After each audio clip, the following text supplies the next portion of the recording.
Hello, everyone. Welcome to the Greater Good. As we've indicated in the past, this show is supported by the San Diego Harbor Police Foundation and others in our community. And we're here today with an extraordinary woman who I've known for a while now.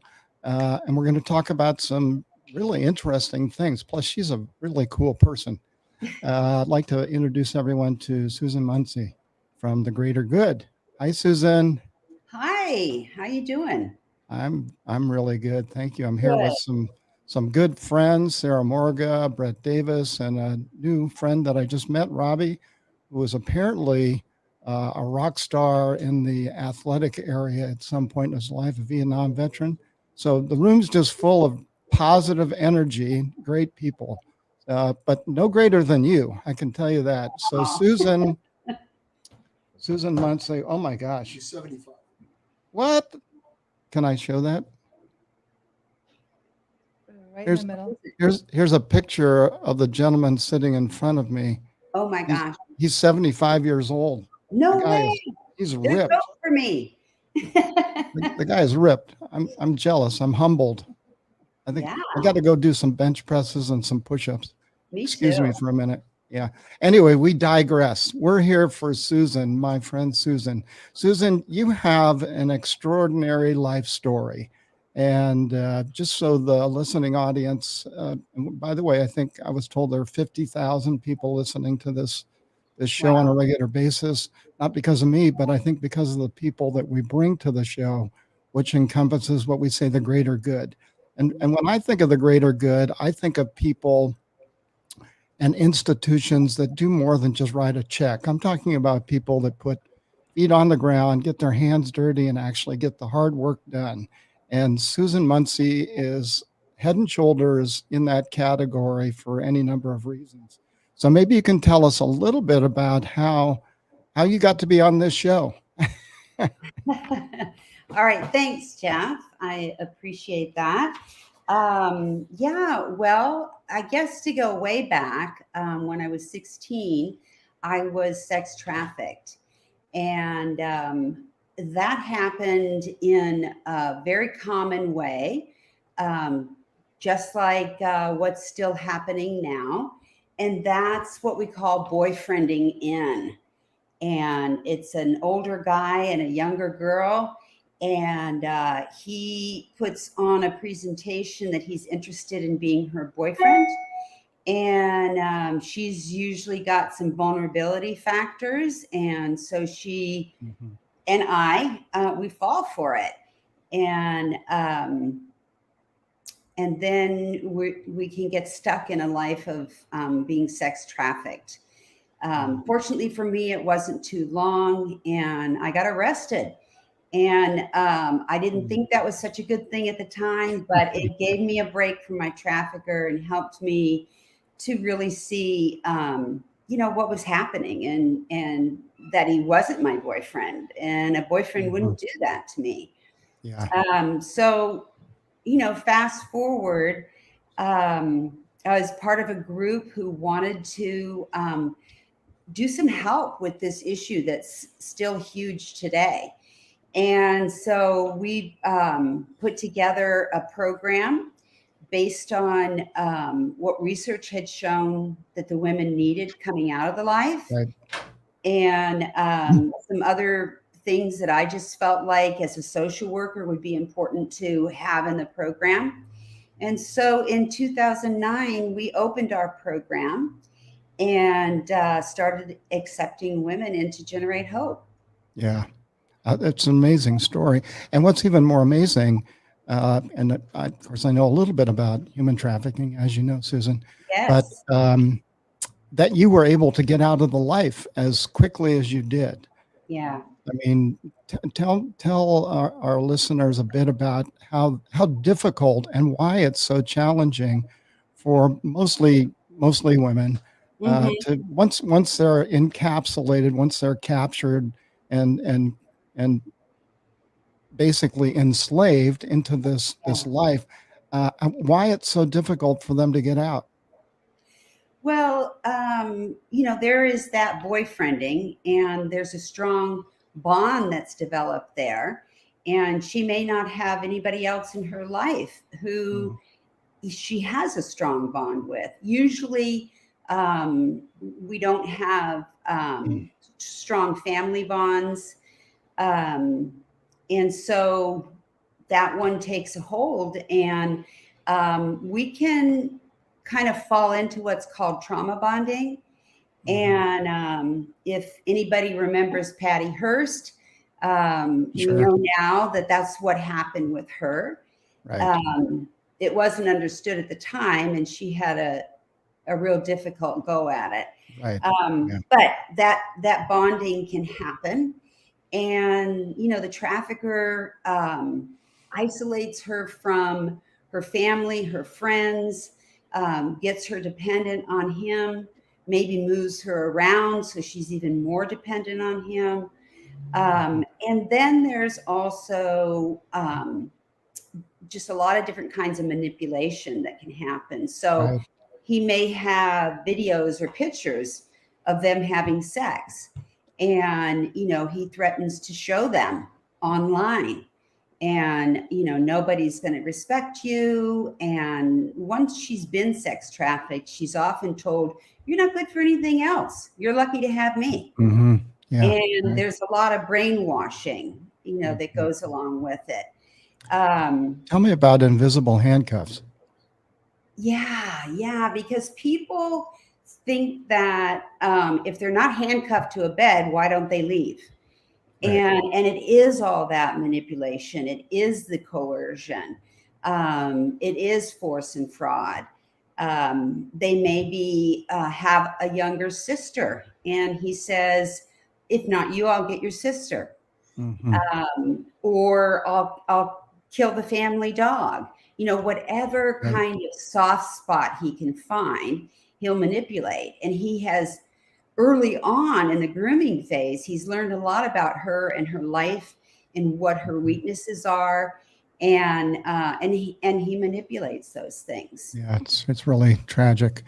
And it's a big deal. Just so for people that are listening, they understand that Susan is a subject matter expert in trafficking, and she just participated in a training that we're going to be releasing here very shortly, where she and another survivor victim are helping educate San Diego County, mostly in the tourism industry, because that seems to be a common place where these traffickers entrap these mostly women. I mean, there are men, young boys that are also in what they call the life, but this video training is going to be coming out free of charge throughout San Diego County here in collaboration with District Attorney Summer Steffen and her office. And I had Summer on the show a couple of weeks ago. I had a really delightful interview with her, and I know she's someone you know well. And we were talking about her comment that there's not one single high school in all of San Diego County that has not had a human trafficking incident. So that you're talking about Rancho Santa Fe, National City, Chula Vista, Escondido, Encinitas, the rich, uber rich areas, and then, the less fortunate areas. Every single one of those demographics is impacted by human trafficking. And it's an absolutely despicable crime, second largest criminal activity in the nation.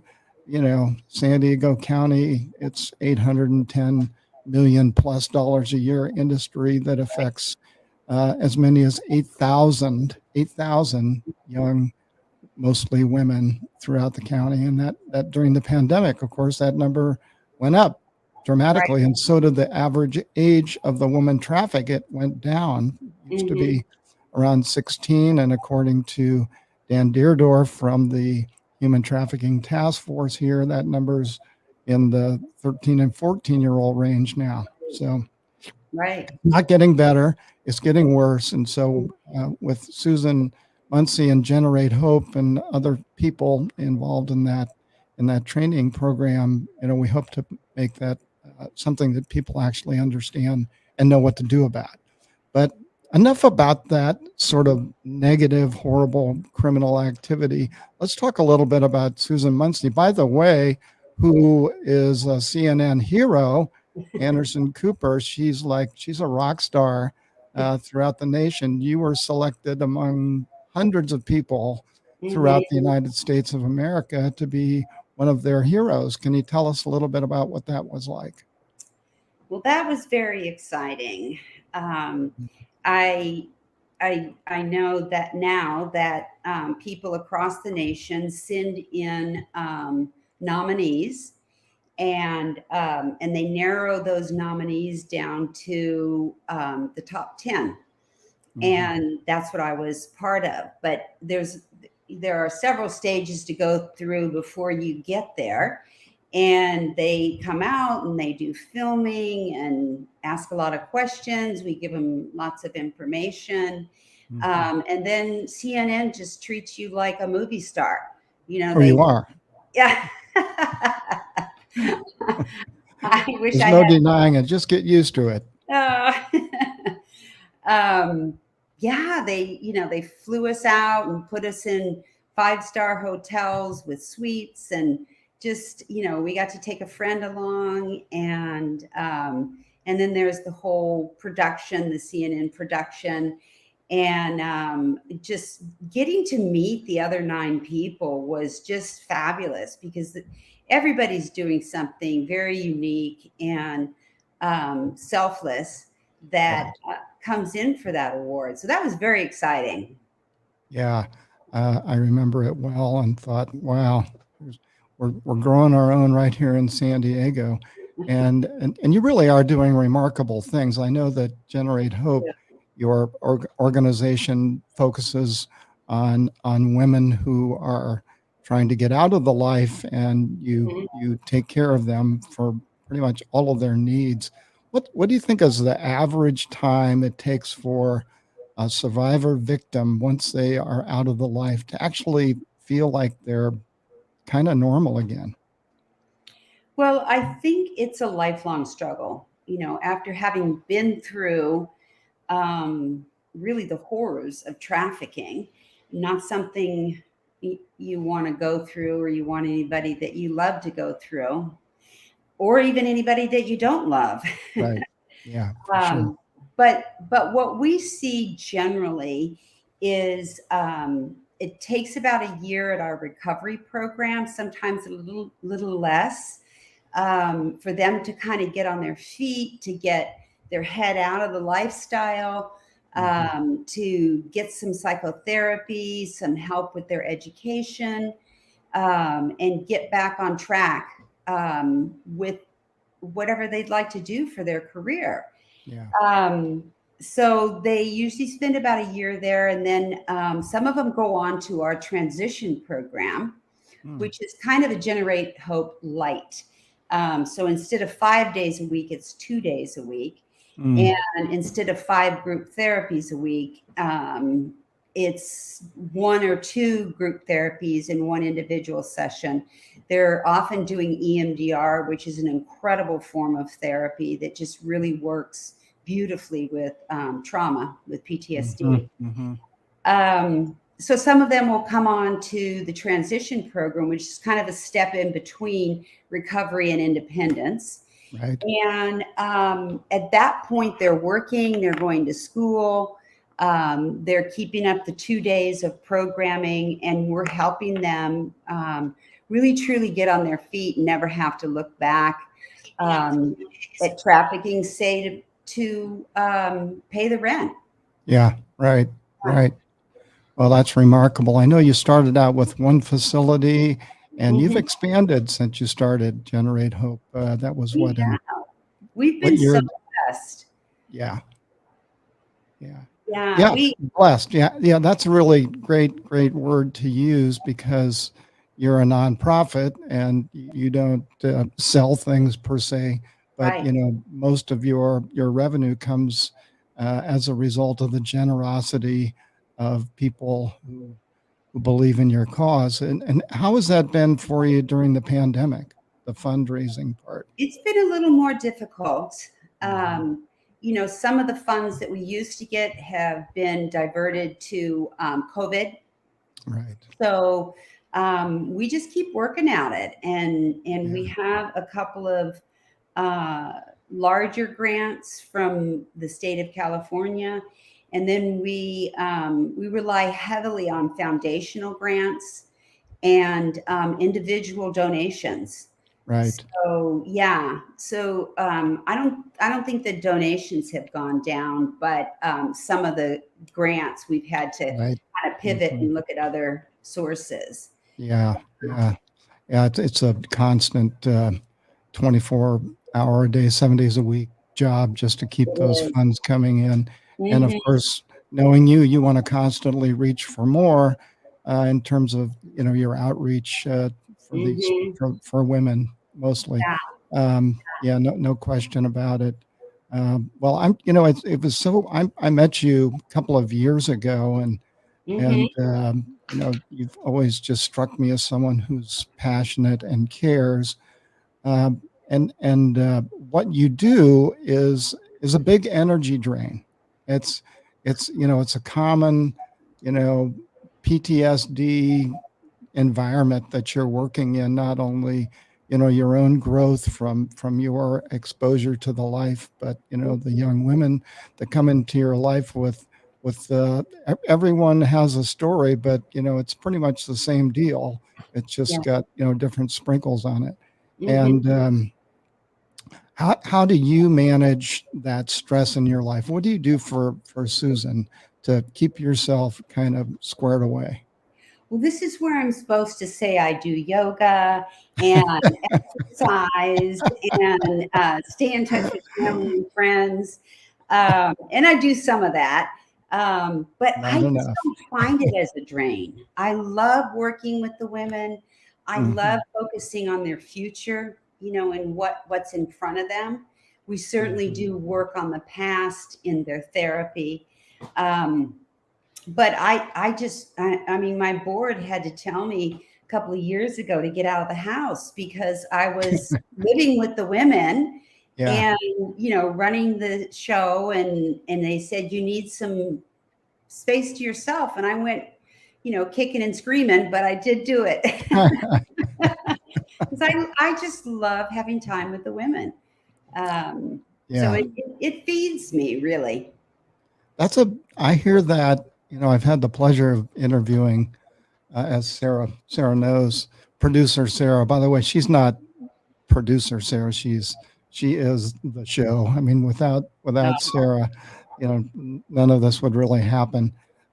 So she's the back to the front and the front to the back. She's the whole deal, right? But so Sarah and I, we have interviewed a lot of really interesting people who are impactful throughout the county, nationally, internationally, and all of that. And almost every single one of them, when I asked a question about balance in their lives, they talk most freely about the passion they have for what it is that they do. And that gives them that juice that wakes them up in the morning and takes that phone call at 3 a.m. when an officer says, I've got this woman over here in the emergency room, and maybe we need to find a spot for her. Right. And so I congratulate you for that. But the grandfather in me says, be wary, because these stress wears people down. Stress creates illness. And so your board was correct in kicking you out of the house, and so I congratulate him for that. Now,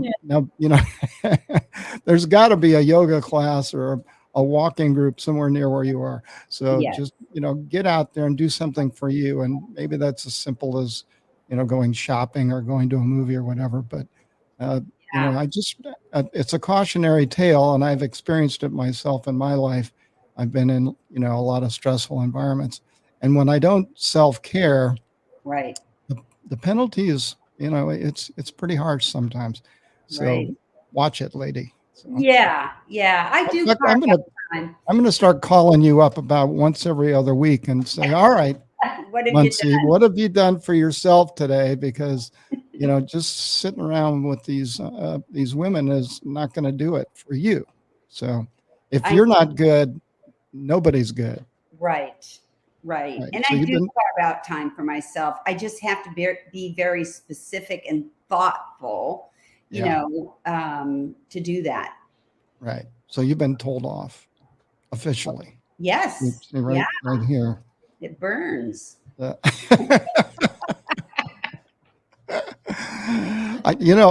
Sarah Morga, the woman here that runs everything, she tells me off all the time. So, Does just she? if you're in my sphere, just get used to it. Everybody's looking out for each other. And and that's why, it's like a big family. I mean, you and I have gotten to know each other fairly well with our filmmaking and our Yeah. fundraising, various events with the Harbor Police Foundation and other supporters. One thing that might work for you guys, I don't know if you remember, but my wife and I, we have a horse ranch out in Bonsall, Mm-hmm. right? Yeah. And we bring plenty of people with issues out to that ranch, including Sarah Morgan and her family were out at the ranch just recently, and their two lovely daughters, 12-year-old and a 17-year-old, who are just amazing, amazing young Well, people that's who something I would definitely put on my schedule. I love horses. I love animals. I think that, my wife runs a program called Healing Horse, and it's spiritual, metaphysical in nature, not Mm-hmm. religious, but and then we put men and women and, not children, because Mm-hmm. it's probably not the best thing, but into a healing circle, and our horses actually minister to those people Wow. in very, very real ways. I mean, we have seen some unbelievable things occur that the horses identify that the person that's there has struggled with for Mm. years and years sometimes. And there's just something about that connection between those beautiful large animals and their ability to um, capture what's going on. So Mm-hmm. maybe It's let's have amazing. an offline talk about that. Maybe we can Okay. get some of your women out there for a healing circle. It's a deal. Deal? All right. Sounds like You got fun. to be careful when you tell me it's a deal, because that means it's going to happen. Sarah Good. knows I don't take no for an answer once I have a deal. So It's a deal. all right. So you have a new facility out in Arizona. Is that right? No, Colorado. Oh, Colorado. Right, right. And we are just about done with reconstruction. So Uh-huh. we're actually interviewing now. I'm going to go out the first week of October and do some face-to-face interviewing, but kind of narrowing it down, before I go out. So we're hoping to open in early fall. Yeah, Wow. yeah. What a We're at the journey. mercy of the construction workers. They're all absent. They're so busy you can't get them to I start a know. new job, and even if you did, you can't find the materials. I So know. Yeah, yeah. But it's looking good. yeah, sorry we had a little interruption there in the background. Minor technical difficulties. Mother Sarah's going to go over there and take care of it. Put that ruler down. She, this, you never know what's going to happen around here. It's a revolving door of fascinating people. Well, I'm really excited about you opening that new program up. How did that come about? Did you get like some grant money, or someone offer up a big check to buy that property? Well, it's another one of the miracles that we experience on a regular basis at Generate Hope. It was a foundation that Mhm. gave us just a huge chunk to get started out there. Yeah. And we had a volunteer who was working for us here and was moving back to Colorado with her husband Hmm. for his work. And so she's now our director out there. Mm, Yeah, it's just it really, I have to call it a miracle because it's yeah. not easy to come up with a property and the funds to purchase it. We don't pay rent on any of our properties or Right. mortgage. We Right. work to buy them outright, and we were able to do that in Hmm. Colorado, Yeah. and that's just it's just finances. It's a big drain on a nonprofit to be paying rent or mortgage. It's a big Yeah. chunk of your funds. So we're very fortunate that way. Yeah. So that begs the question. Yeah. Okay. The rent, the physical plant, the bricks and mortar. Right. The consumables that you use, on a daily basis and whatnot. But the real gift, in my estimation, is the people that run it, the Right. people. And how, yeah, I mean, what a challenge to find the right person. Like, well, you were fortunate you had one of your volunteers here in San Diego that was Right. moving. So you already knew that she was, you know, qualified individual, but just finding people to assist is, it's got to be a real challenge. Right. Right. We're looking at our case manager and program manager right now. And, we hope to get people that have history in the anti-trafficking world, Hmm. but that's tough to come up with. Yeah. So then we look to see if we can find people that have experience working with trauma, any kind of trauma. Right. Right. To a certain extent, trauma is trauma. Sure. Yeah, Yeah. but Colorado doesn't have any adult programs from what Really? we've seen. Yeah, they have a couple of programs for children, which is quite the opposite of what it is here. And I just have to think that's about laws Yeah. because it's tough to open a children's program in California. Hmm. Hmm. But so we made a lot of connections, and that anti-trafficking community in Colorado is excited for us to open up. Hmm. And so they're helping us look for people, spreading the word. And Good. yeah, and I've got some good candidates. Now, we're not going to reveal locations because, No, this is uh, these victims, these survivors need to be protected at all costs. But generally, are you near? What major area are you going to be near? we're going to be outside of Denver. Okay. Um, it's kind of a northern Colorado location. Yeah.